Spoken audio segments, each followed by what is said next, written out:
Hi friends, welcome to my channel Vijetha's thoughts.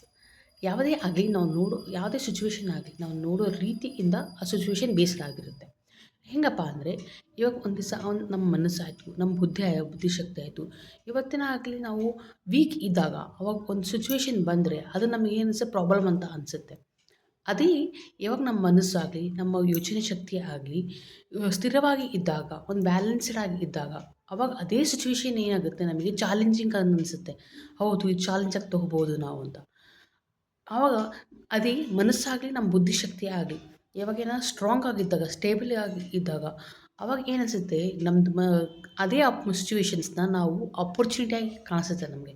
ಓಹ್! ನಮಗೆ ಈ ಥರ ಆಪರ್ಚುನಿಟಿಯಾಗಿ ಬಂದಿದೆ, ನಾವು ಈ ಥರ ಗೇನ್ ಸಾಧಿಸಬಹುದು, ಇದನ್ನು ನಾವು ಚಾಲೆಂಜಾಗಿ ತೊಗೋಬೋದು ಅಂತ ಅನಿಸುತ್ತೆ. ಯಾವುದೇ ಒಂದು ಸಿಚುವೇಶನ್ ನಾವು ನೋಡೋ ನೀತಿ ಮೇಲೆ ಇರುತ್ತೆ.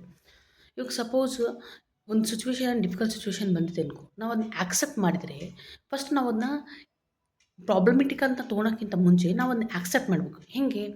ಅದು ಆಕ್ಸೆಪ್ಟ್ ಮಾಡಿದ ತಕ್ಷಣ ನಮ್ಗೆ ಏನಿಸುತ್ತೆ, ಹೌದು ಈ ಸಿಚುವೇಶನ್ ನನಗೆ ಬಂದಿದೆ, ನಾನು ಇದನ್ನ ಆಕ್ಸೆಪ್ಟ್ ಮಾಡಬೇಕು ಅಷ್ಟೇ.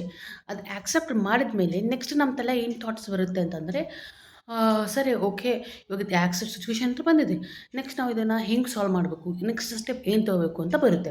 ಅದೇ ನಾವು ಇವಾಗ ಯಾವುದೇ ಆಗಲಿ ಸಿಚುವೇಶನ್ನ ಆಕ್ಸೆಪ್ಟೇ ಮಾಡಿಲ್ಲ ಅಂದರೆ ನಮಗದು ಸೊಲ್ಯೂಷನ್ ಬರ್ಲಿಕ್ಕೆ ಥಾಟ್ಸೇ ಬರೋದಿಲ್ಲ ನಮ್ಗೆ. ಏನಾಗುತ್ತೆ, ಅರೆ ಈ ಸಿಚುವೇಶನ್ ಬಂದದಲ್ಲ, ಹೆಂಗೆ ಸಾಲ್ವ್ ಮಾಡ್ಬೇಕಪ್ಪ, ಇದು ಎದಕ್ಕೆ ನನಗೆ ಬಂದಿದೆ, ಇದು ನನಗೆ ಏನಕ್ಕೆ ಬಂದಿದೆ, ಬರೀ ಅದೇ ನೆಗೆಟಿವ್ ಯೋಚನೆಗಳೇ ಬರ್ತದೆ. ಸೊ ಫ್ರೆಂಡ್ಸ್, ಸಿಚುವೇಶನ್ ಬಂದಾಗೆ ಫಸ್ಟ್ ನಿಮ್ಮ ಮೈಂಡ್ ಆಕ್ಸೆಪ್ಟ್ ಮಾಡಿ. ಅದು ಏನಿದೆಯಲ್ಲ, ಎಂಥದೇ ಪ್ರಾಬ್ಲಮ್ ಇರಲಿ ಸಿಚುವೇಶನ್, ಫಸ್ಟ್ ನೀವು ಆಕ್ಸೆಪ್ಟ್ ಮಾಡಿ, ಓಕೆ ಇದು ನನಗೆ ಬಂದಿದೆ. ಅದು ಆಮೇಲೆ ನೆಕ್ಸ್ಟ್ ಸ್ವಲ್ಪ ಮೈಂಡ್ ಕೂಲ್ ಮಾಡ್ಕೊಂಡು ಏನು ಮಾಡ್ಬೇಕು ನೆಕ್ಸ್ಟ್ ಸ್ಟೆಪ್ ಅಂತ ನೀವು ಯೋಚನೆ ಮಾಡಿದಾಗ, ನಿಧಾನಕ್ಕೆ ಆ ಸಿಚುವೇಶನ್ನ ನೀವು ಅನಲೈಸ್ ಮಾಡಿದಾಗ ನಿಮ್ಗೆ ಅಲ್ಲೇ ಆ ಪ್ರಾಬ್ಲಮ್ನಲ್ಲಿ ಸೊಲ್ಯೂಷನ್ ಸಿಗುತ್ತೆ ಫ್ರೆಂಡ್ಸ್. Thank you.